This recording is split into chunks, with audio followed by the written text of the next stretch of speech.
توبہ نصوح کسے کہتے ہیں؟ سامعین، نصوح ایک عورت نما آدمی تھا، باریک آواز، نسوانی لب و لہجہ اور بغیر داڑھی کے نازک اندام مرد۔ وہ اپنی ظاہری شکل و صورت سے فائدہ اٹھاتے ہوئے زنانہ حمام میں عورتوں کا مساج کیا کرتا اور ان کے جسم سے میل اتارا کرتا تھا۔ کوئی بھی اس کی حقیقت نہیں جانتا تھا، سبھی اسے عورت ہی سمجھا کرتے تھے۔ یہ طریقہ اس کے لیے ذریعہ معاش بھی تھا اور اس طرح وہ عورتوں کے جسم سے لذت بھی لیا کرتا تھا۔ کئی بار ضمیر کے ملامت کرنے پر اس نے اس کام سے توبہ بھی کی تھی، مگر ہر بار وہ توبہ توڑ دیتا تھا۔ ایک دن بادشاہ کی بیٹی حمام گئی۔ حمام میں دوران مساج اسے پتہ چلا کہ اس کا گراں بہا گوہر، جسے حرف عام میں موتی یا ہیرا بھی کہا جاتا ہے، کہیں کھو گیا ہے۔ بادشاہ کی بیٹی نے حکم صادر کیا کہ سب کی تلاشی لی جائے۔ لہٰذا سب کی تلاشی لی گئی، مگر ہیرا نہیں ملا۔ دوران تلاشی نصوح رسوائی کے ڈر سے ایک جگہ چھپ گیا تھا۔ جب اس نے دیکھا کہ شہزادی کی کنیزیں اسے یہاں وہاں ڈھونڈ رہی ہیں تو اس نے سچے دل سے خدا کو پکارا اور خدا کی بارگاہ میں دل سے توبہ کی اور وعدہ کیا کہ آئندہ کبھی بھی یہ کام نہیں کروں گا، مولا تو میری لاج رکھ لے۔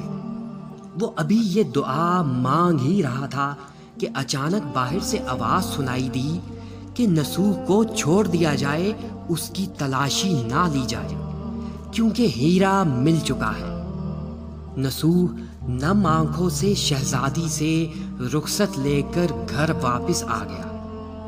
نصوح نے قدرت کا کرشمہ دیکھ لیا تھا اور ہمیشہ ہمیشہ کے لیے اس کام سے سچے دل سے توبہ بھی کر لی تھی۔ کئی دنوں سے حمام نہ جانے پر ایک روز شہزادی کو تشویش ہوئی تو اس نے نصوح کو بلاوا بھیجا کہ حمام آ کر میرا مساج کرے، لیکن نصوح نے بہانہ بنایا اور کہا کہ میرے ہاتھ میں درد ہے، جس وجہ سے میں مساج نہیں کر سکتا۔ اس کے بیان کردہ عذر کو مان لیا گیا۔ نصوح اب یہ جان چکا تھا کہ اس شہر میں رہنا اب اس کے لیے کسی طور بھی مناسب نہیں ہے، کیونکہ سبھی عورتیں اسے چاہتی ہیں اور اس کے ہاتھ سے مساج لینا پسند کرتی ہیں۔ چنانچہ اس نے جتنا بھی مال غلط ذریعے سے کمایا تھا غربا میں بانٹ دیا اور شہر سے نکل کر کئی میل دور ایک پہاڑی پر اپنا مسکن بنا لیا اور اللہ کی عبادت میں مشغول ہو گیا۔ ایک دن اس کی نظر ایک بھینس پر پڑی جو اس کے نزدیک ہی گھاس چر رہی تھی۔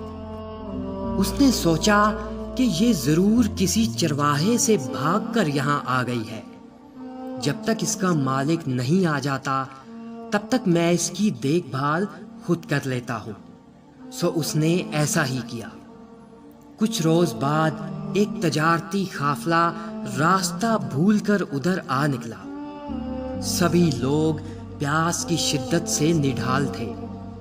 انہوں نے نصوح کو وہاں دیکھا تو اس سے پانی مانگا۔ نصوح نے سب کو اسی بھینس کا دودھ پلایا، یہاں تک کہ وہ سب لوگ سیراب ہو گئے۔ قافلے والوں نے نصوح سے شہر سے باہر جانے کا راستہ پوچھا۔ نصوح نے ان کو آسان اور نزدیکی راستہ سمجھا دیا۔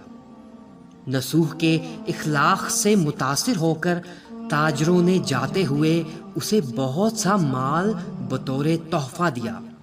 نصوح نے ان پیسوں سے وہاں ایک کنواں کھدوایا۔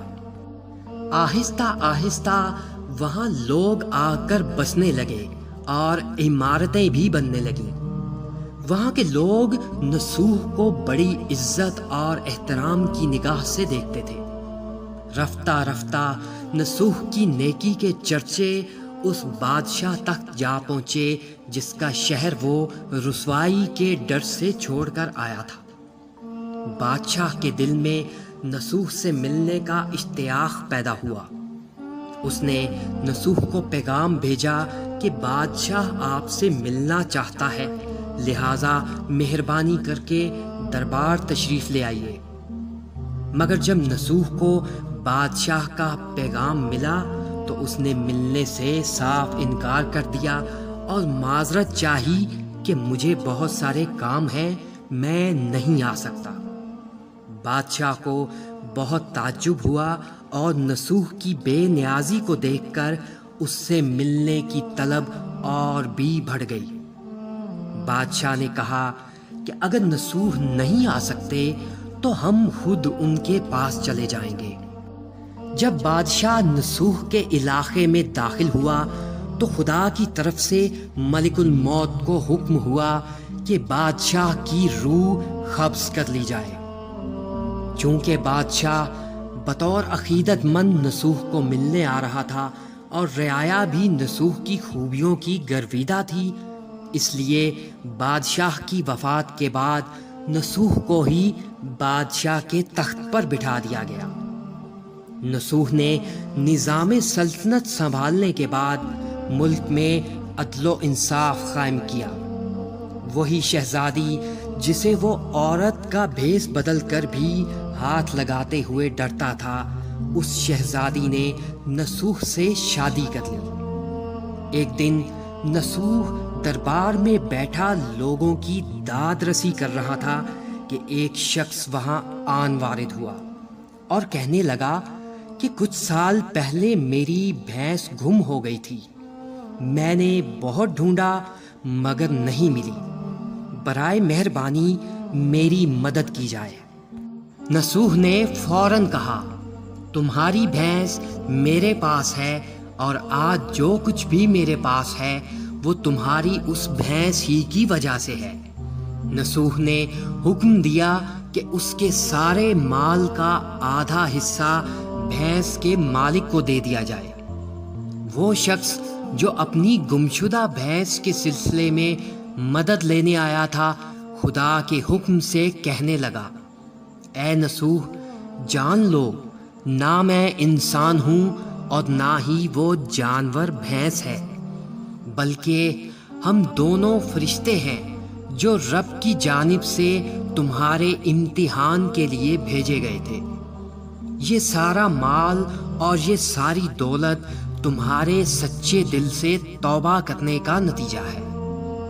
یہ سب کچھ تمہیں مبارک ہو۔ یہ کہہ کر وہ دونوں فرشتے نظروں کے سامنے سے غائب ہو گئے۔